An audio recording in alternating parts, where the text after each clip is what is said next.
Bueno, muy bien. Bienvenidos a un nuevo investigador. El tema del investigador de hoy es un tema que pocos en la mesa podemos conocer porque muchos ya pasaron esa etapa de la vida, como por ejemplo Gabriela. Sí, vamos a hablar de la juventud y por eso lo trajimos a Fede, que es joven y a su vez es la cabeza del INJU, que es el Instituto Nacional de la Juventud, ¿no? Las Juventudes. Con ese. Vos sabés que todavía por ley es de la juventud, pese a que nosotros laburamos el tema de las juventudes. Pero ahora lo comentamos un poco mejor. Bien. Fede, mi idea es un poquito que nos ayudes a entender, cómo se compone la juventud, qué es la juventud en rangos sectarios y demás, para conocer un poquito más, y de ahí van a ir surgiendo algunas cosas. La primera pregunta que quería hacerte es, ¿de qué edad hasta qué edad lo consideramos joven a una persona? Despacio. En Uruguay es de 14 a 29 años. Ese es Estoy disfrutando mis últimos Bien, meses. oficial esto, ¿no? Exacto. Lo Está chequeado.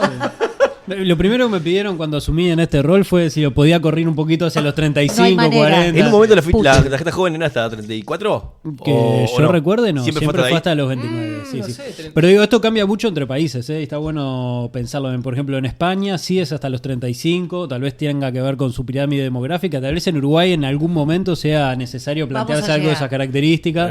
En otros países es de los 18, de los 12. Cambia bastante. Complica un poco las comparaciones regionales. Claro. Pero en Uruguay sí ha sido de 14 a 29. Que, claro, uno piensa qué hacía de su vida cuando tenía 14 años y qué hace tal vez con 27, 28, y es muy distinto. Por eso nosotros también tuvimos que ir diversificando la política, pensando de, algunas cosas hacerlas específicas para adolescentes, otras para veinteañeros y otras para mayores de 25, en donde tal vez al principio tiene mucho más que ver con las políticas educativas.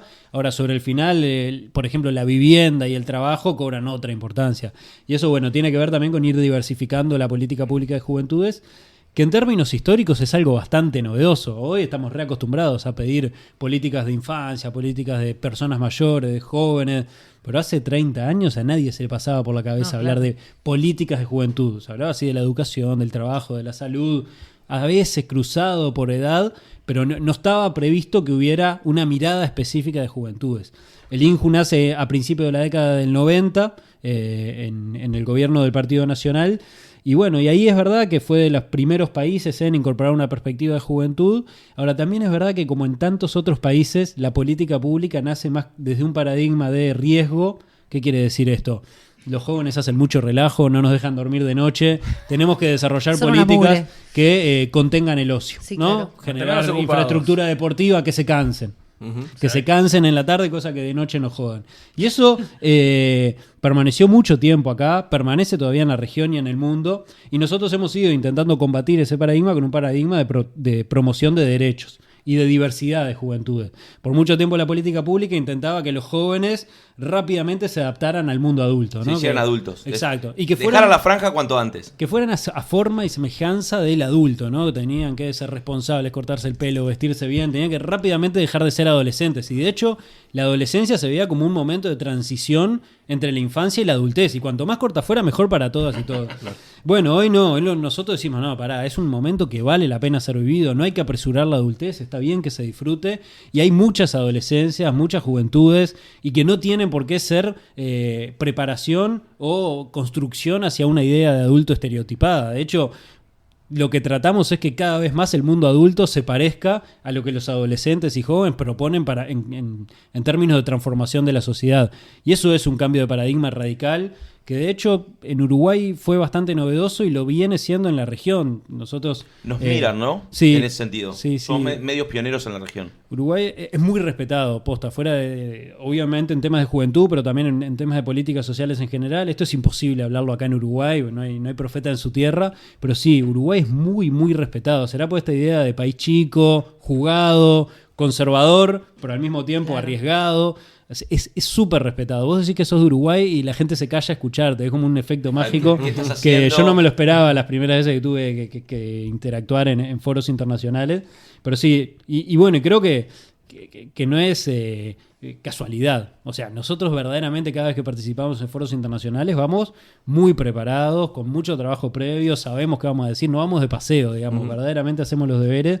Y eso, la primera vez es una sorpresa, la segunda vez te lo destacan, ya la tercera, cuarta, bueno, ya es una seña de identidad de tu país que de alguna forma se reconoce y tampoco es casualidad encontrar que muchas veces son uruguayos los que ocupan roles de coordinación de organismos internacionales. Tiene que ver también con esa forma de hacer. Pero bueno, volviendo a la juventud, creo que sí, que este paradigma de diversidad, en donde, lejos de decir eso es un problema, nosotros lo reconocemos como una riqueza.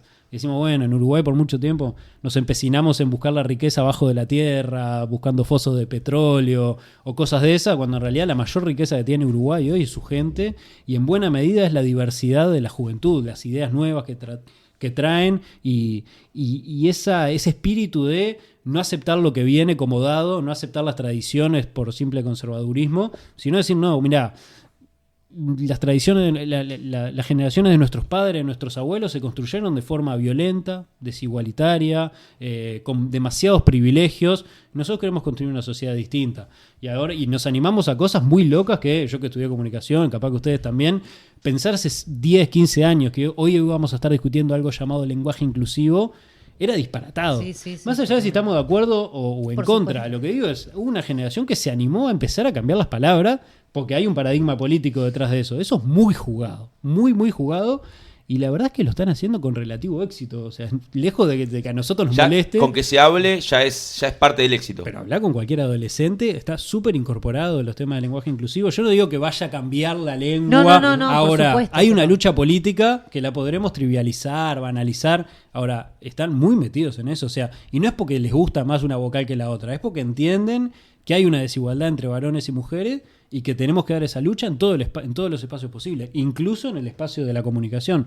A ver, yo eso lo reconozco, digo, muchas veces lo denunciamos como problema o como, mirá las boludeces en las que se entretienen los adolescentes. Ahora, hay una lucha política muy jugada ahí y yo creo que hay que reconocerla. Son también los gurises los que protagonizan los mayores movimientos sociales al día de hoy. Uruguay es reconocido en el mundo por su agenda de derechos y a los políticos les gusta pensar que ellos son los protagonistas levantando la mano en el Palacio de Mármol. Ahora, los verdaderos protagonistas son quienes llenan 18 de julio con la Marcha de la Diversidad, con el 8 de marzo, con la Marcha del 20 de mayo, que es la Marcha del Silencio, en recuerdo de los desaparecidos. Son jóvenes. O sea, verdaderamente hoy los movimientos sociales son todos protagonizados por juventudes. El tema de la ley trans, el matrimonio igualitario en su momento, la regularización de la marihuana, de la interrupción voluntaria del embarazo. La voz que levanta esas causas, sea cual sea, estés de acuerdo o no, es un joven. Sí, a ver, estas son causas que muchas veces vienen de generación en generación. Ahora, la generación que logró que eso se transforme en ley y que hoy sea realidad en Uruguay, es esta generación. Y capaz que hay un líder que tiene 35, 40 años. Ahora, quienes llenan las calles son los jóvenes, los que se animan a discutir en sus familias, en los cumpleaños familiares, en los centros de estudio, de trabajo, los que se animan a romper con los estereotipos, decir, che, no me va eso que dijiste. O entre grupos de amigos, esto de decir, vos... No acoses a la gurisa, o sea, lo que estás diciendo no es gracioso, la gurisa la está pasando mal, o sea, cortala. Eso era impensado generaciones atrás. Hoy son los propios gurises los que se controlan entre sí. Y yo la verdad que estoy muy orgulloso y creo que es una generación que está marcando la historia. Creo que no es una apuesta a futuro. Hoy en el presente, la generación de las juventudes está construyendo un Uruguay distinto. Uruguay somos 3 millones, ¿estamos de acuerdo? Peso más, peso menos, somos 3 millones. Y a ver, déjame terminar de contarlo. Sí. ¿Sumaste a Guzmán? Sí, 3 millones 1. Bien, ¿cuántos de esos 3 millones somos una población avejentada históricamente? ¿Cuántos son jóvenes, están en esa franja de 14 a 29? 836.017, una cosa así. La última vez que los contamos uno por uno. Uno por uno, bien. Que hicimos proyección de población con la Facultad de Ciencias Sociales. De esos jóvenes, ¿cuántos se dividen en la horrenda división, pero imposible de escapar en algunos momentos, Montevideo interior? Y 39% es el Montevideo. Calculale 400.000, un poquito menos de 400.000 está en Montevideo y el resto en el interior del país. Hay menos jóvenes de los que en Montevideo de los que en términos generales se distribuyen entre Montevideo e interior. Eso tiene que ver también con la distribución de la pobreza o la desigualdad de ingresos en el Uruguay. Yo siempre jodo con que no hay mejor forma de salir de la pobreza en Uruguay que cumplir años. Las mayores, sí, sí. Soplar velitas, puedo decirlo así, más fuerte todavía. Sí, o sea, hoy los mayores indicadores de pobreza se concentran entre los niños chicos, entre los menores de 5 años, y la menor pobreza está entre los mayores de 65. O sea, cuanto más años tengas, menos pobre sos. Y eso tiene que ver con un Uruguay que sí, que tiene una pirámide demográfica envejecida, o sea que somos una población que los jóvenes somos proporcionalmente pocos, somos aproximadamente el 22% en comparación con otros países que es muchísimo más. Y bueno, y eso es un problema grave. A ver, del 2004 hasta ahora pasamos de un 60% de pobreza infantil a un 17%. Pues yo creo que la gente se olvida, quienes hoy son adolescentes, 6 de cada 10 nacieron en condiciones de pobreza. 6 de cada 10. Podés hacer el ejercicio, si te cruzás con 2 adolescentes y son representativos de Uruguay, uno de ellos nació pobre. O sea, la mitad de los adolescentes uruguayos hoy nacieron pobres. Y nosotros el pobre del grupo no vino hoy, que es el que vivía en el cerro. Pero claro, pobres no en condiciones de marginalidad. Bueno, claro. Lo que es pobreza, no es indigencia, claro, digamos. Que igual también era un número altísimo. Después hay ciertas divisiones dentro de la pobreza o no, media, alta, Sí, además hablamos de pobreza por ingreso, no pobreza multidimensional, que también se podría caracterizar, aunque en esa época no se hacían muchos estudios. Lo que sí es cierto es que bueno, Uruguay todavía tiene desafíos en distribución de la riqueza, obviamente, pero nosotros le agregamos el desafío generacional. O sea, tenemos desafíos en que, bueno, incluso si la pobreza se mantuviera en los números que están hoy, que son aproximadamente 9%, es una injusticia que se concentren de los más chicos. O sea, verdaderamente. Por supuesto, claro. O por supuesto que tenemos situaciones de viejos que están muy jodidos y están en situaciones de indigencia extrema. No quiero ocultar ese problema. Ahora, los grandes números se concentran entre los más chicos. Esto se ve rápidamente haciendo un paseo por distintos barrios de Montevideo. Vas a la Rambla o vas a Punta Carretas y bueno, y ahí te das cuenta rápidamente que la mayor proporción de población es personas mayores, personas canosas. Vas a cualquier barrio de la periferia de Montevideo y está lleno de madres con niños. Seguro. Eso se nota enseguida una vez que tenés capacidad de leer ese tipo de fenómenos. Viendo esta división que medio que la traje a propósito de demográfica, de cómo se divide la juventud en el país, ¿cómo hace el INJU como punto de contacto entre los jóvenes y el gobierno, ¿tá? Más allá de proporcionar los beneficios de la tarjeta joven que sigue usando el negro? ¿En serio? ¿Cómo? No la usa porque la sacó hace 35 años. No, ¿cómo hacen para trabajar a todo el país? Yo creo que es un problema general esa división al haber una estructura que tiene que ser muy grande porque el país no es chico dentro de todo, ¿tá? Y haber tan poca gente que valga la pena armar toda esa estructura. ¿Cómo se organiza el INJU para atacar a todos estos jóvenes? Sí, el Instituto de la Juventud, hay que decirlo, nace siendo muy montevideano, ¿no? De hecho, el 18 de julio Eduardo Acevedo, de poquita cosa más. En algunos casos intentaron convenio con intendencias, pero bueno, nunca nadie podría haber dicho que el INJU tenía presencia nacional. Hoy, básicamente a partir del 2005, con un refuerzo a partir del 2010, se intentó tener un INJU descentralizado. Y hoy tenemos equipo en todos los departamentos del Uruguay. Eso es una gran ventaja. No obstante, falta muchísimo más y de hecho creo que el esfuerzo que hacemos de descentralizar el INJU va en paralelo con nuestros mayores esfuerzos por articular con otras instituciones. No se trata de que todos los institutos tengan su equipo territorial, sino de tener equipos territoriales que tengan la capacidad de contemplar estas perspectivas. Entonces formamos a gente en juventud, generamos programas. Lo forman a la gente del departamento, exacto, como quien dice. Exacto. No es que llevas a un colono. No, en algunos casos es necesario hacer procesos de esas características. Por ejemplo, la Universidad de la República lo hace. Radica docentes durante un tiempo hasta formar las capacidades en ese lugar y después ya se empieza a contratar gente del lugar. Probablemente tengamos que seguir varios años en proceso de esas características. En algunos casos sí se hacen llamados y se trasladan compañeros desde Montevideo, más por el tema de la formación profesional necesaria. Pero sí, verdaderamente yo siento que este periodo en particular, uno de sus hitos, de sus logros, fue avanzar en descentralización. Hoy, ya insisto, tenemos presencia en todos los departamentos y no solo en las capitales departamentales. En el interior del interior hemos avanzado hacia pequeñas localidades e incluso desarrollado mucho la línea de las juventudes rurales. Algo que era impensado, antes se hablaba pero poco se hacía.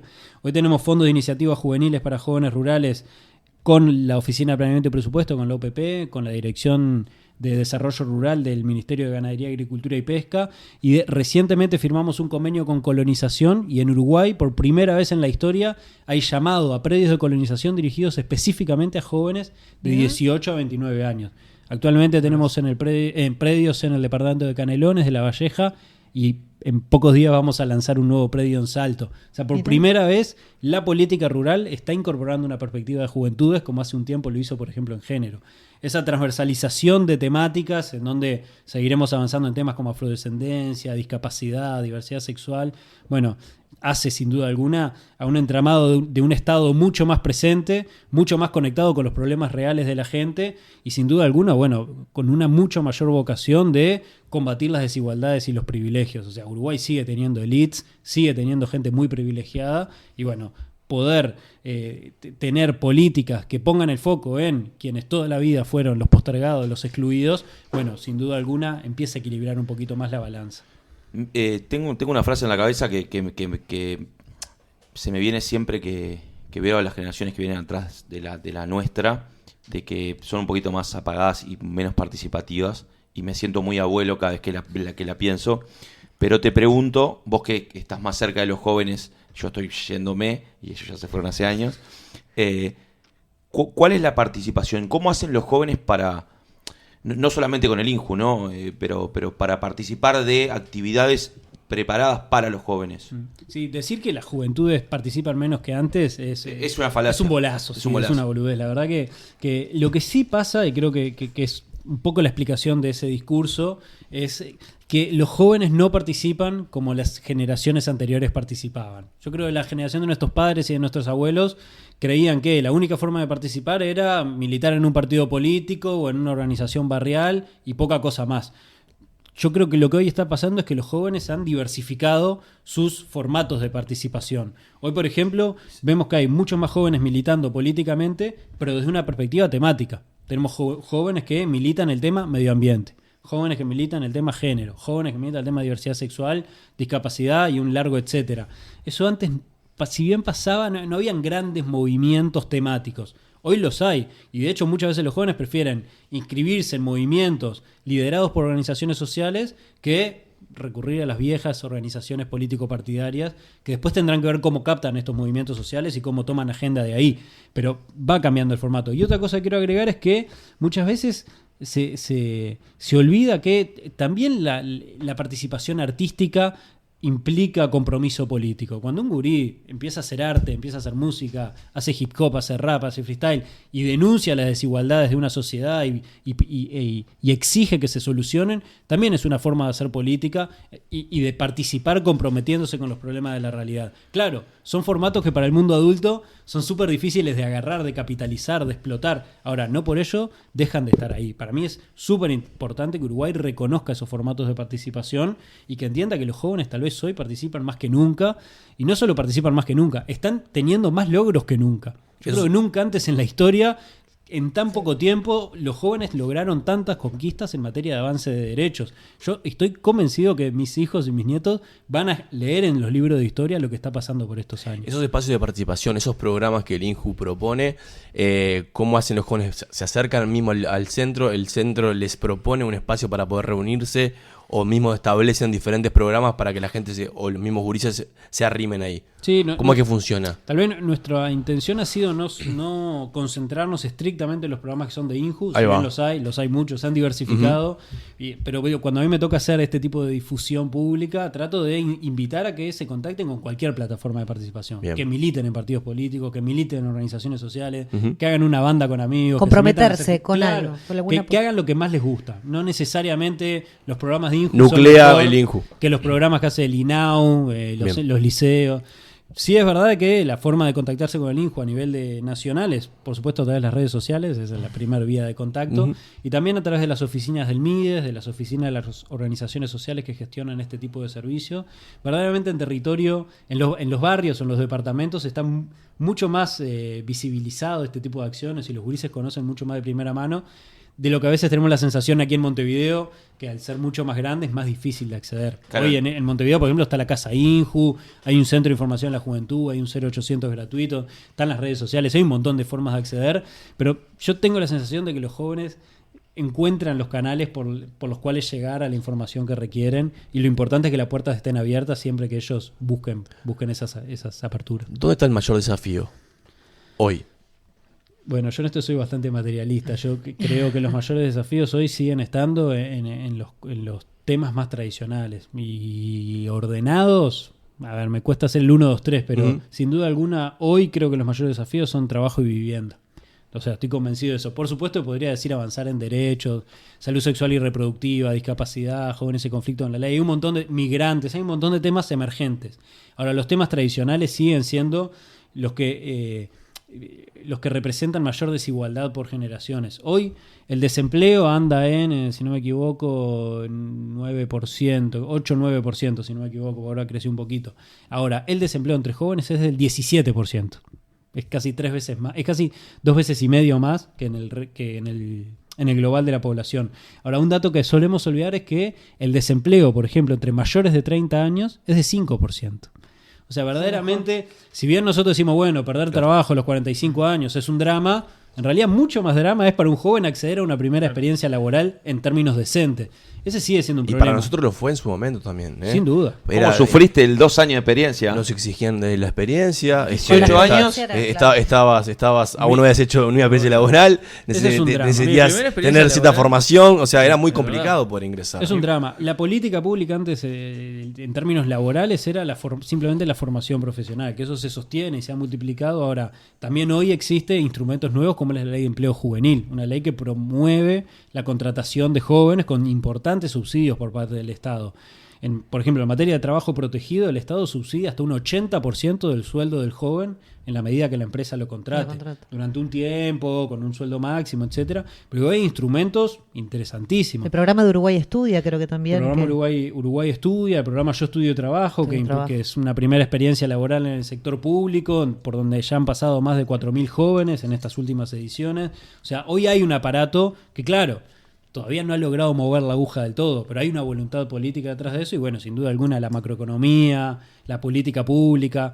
Y otra cosa que quisiera destacar también es que no solo se trata del acceso al trabajo, también es la calidad del trabajo. Que hoy Uruguay sea uno de los países vanguardia en materia de formalización del trabajo, de que hoy Uruguay tiene altos grados de trabajo formal. Eso sobre todo beneficia a los más jóvenes, que son quienes suelen tener el trabajo informal y poco digno. Los que no les importa si por ahora aportan o no. Exacto. Los que se bancan algunas cosas más. Exacto. Pero eso es una cultura también, esta idea del derecho de piso. O sea, el joven obviamente, si le das a elegir, capaz que prefiere tener unos pesitos más en el bolsillo. Ahora, eso hace parte de una cultura en donde es el sector empleador el que se aprovecha de esa vulnerabilidad de los jóvenes para tener menores costos productivos. Y eso yo creo que nosotros tenemos que tener una política pública muy agresiva, y es lo que estamos teniendo para promover el trabajo decente, formal entre los jóvenes. Y el otro tema es vivienda, que para todos nosotros es un tema en los primeros años de la joven adultez. Hablabas de trabajo. La pasada escuchaba en español, ahora no recuerdo el nombre,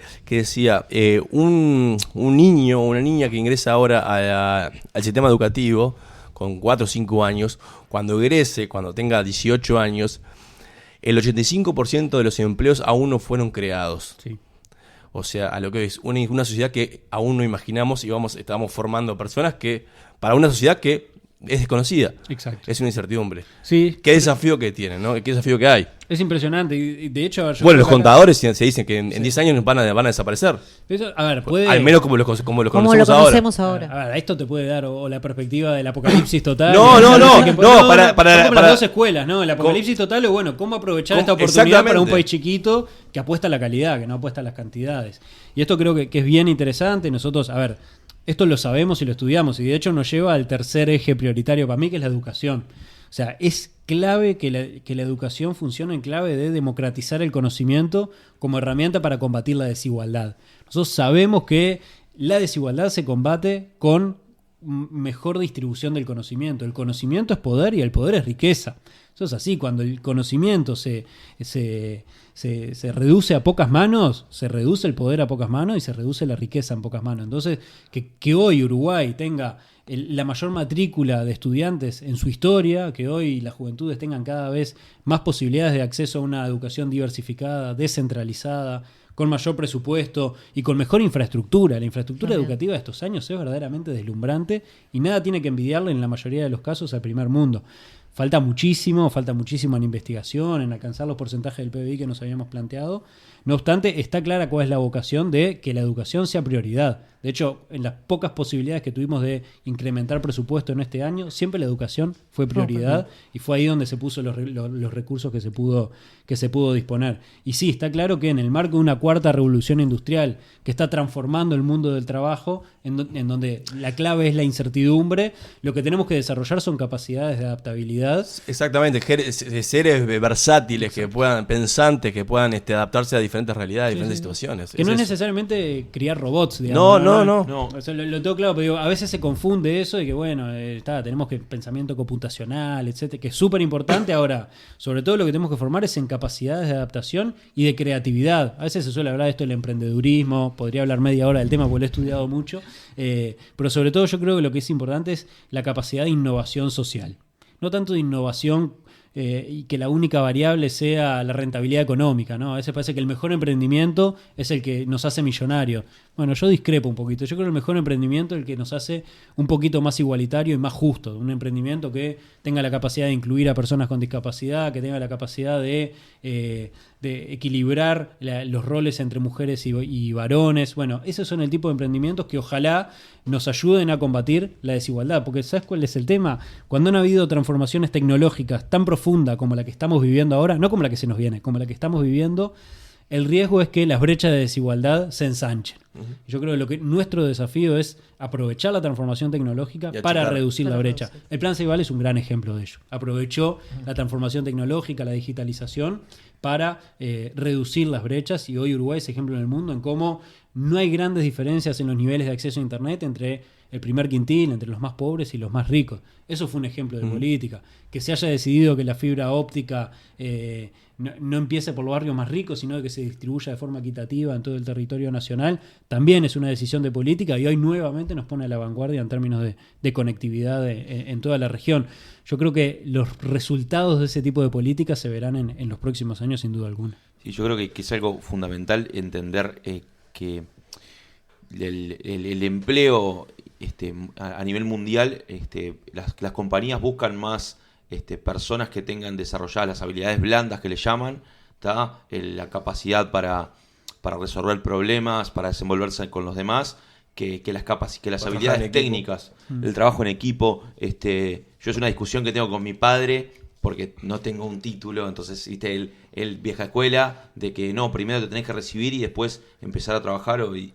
Y creo que eso es algo que ha mutado, y que ahí estoy contigo en que lo llevamos en la bandera, de decir, lo importante es primero ser personas, tener saber desenvolvernos para después ir a lo técnico. Es como del macro al micro. Sí, yo creo que van un poco en paralelo, te digo la verdad. Creo que no me gusta, por ejemplo, decirle habilidades blandas. No creo que tengan nada. Mal. No, a ver, digo, porque las pone como en un segundo escalón por debajo de las técnicas. Digo, como le llaman. Las duras, digamos. Okay. Por mucho tiempo pasó con las ciencias. Estaban las ciencias duras y las ciencias blandas. Creo que de a poquito fuimos deconstruyendo eso. Pero está claro que habilidades como el trabajo en equipo, la adaptabilidad, la creatividad, la innovación, son tareas clave. Ahora, eso no quita que nos tenemos que formar al máximo en materia de conocimiento, que tenemos que estar a la vanguardia y tener educación terciaria, de grado y de posgrado. Y yo soy de los convencidos de que la formación terciaria tiene que ser universal. O sea, porque muchas veces se dice, bueno, la universidad es para una élite y hay que admitirlo. Eso es así y no lo vamos a cambiar. Bueno, yo odio ese planteo y lo he escuchado mucho en esta campaña electoral por gente que respeto. Pero no, creo que nosotros tenemos que avanzar hacia una educación terciaria, no sé si universal, pero por lo menos generalizada y democratizada, en donde sea una posibilidad real para todos los jóvenes uruguayos, y para quienes tal vez tuvieron que, por distintas trayectorias de vida, cortar la educación. Tenemos que tener herramientas para que puedan retomar la educación. Es clave. Yo estoy convencido de que si la población uruguaya accede a mayores niveles educativos, vamos a a poder reducir la brecha de la desigualdad. Y eso es conocimiento. Obvio, es una apuesta larga, es una inversión larga cuyos resultados no están a la vista en el corto plazo. Ahora, es clave, es la única receta que tenemos en materia de desarrollo, de progreso y de construir sociedades más igualitarias. El resto es incertidumbre. La única certeza que tenemos es que hay que apostar al conocimiento de calidad democratizado. Fede, gracias por el tiempo. Pasaríamos horas hablando. La verdad que sí. Y a Fede le encanta. Queda mucho. Gracias por acompañarnos. La verdad Nos instruiste pila en... ¿Podés volver? Te lo preguntamos Bien. al aire, te comprometemos. Me encanta, me encanta. Perfecto. El único que sufre en esto es mi hijito chiquito y Sole, Ay, mi ¿y compañera. cuánto que está tiene? 6 meses. 6 meses y medio. O sea que Tiene tenés tarjeta sueño joven, también, ¿no? Tengo un poquito de eso. Estos son los meses en los que se junta la familia, el trabajo y la militancia. Fuerte en ese todo. orden, pero hay que cumplir un poquito Un buen combo. con Con todo todos. y bueno, la verdad que es muy divertido. Gracias a Sole y a Guzmán por Sí. prestarte un ratito. Opa, le mandamos un beso. Un beso grande a los dos. Nada, seguimos. Sálvese quien pueda. Un caos radial.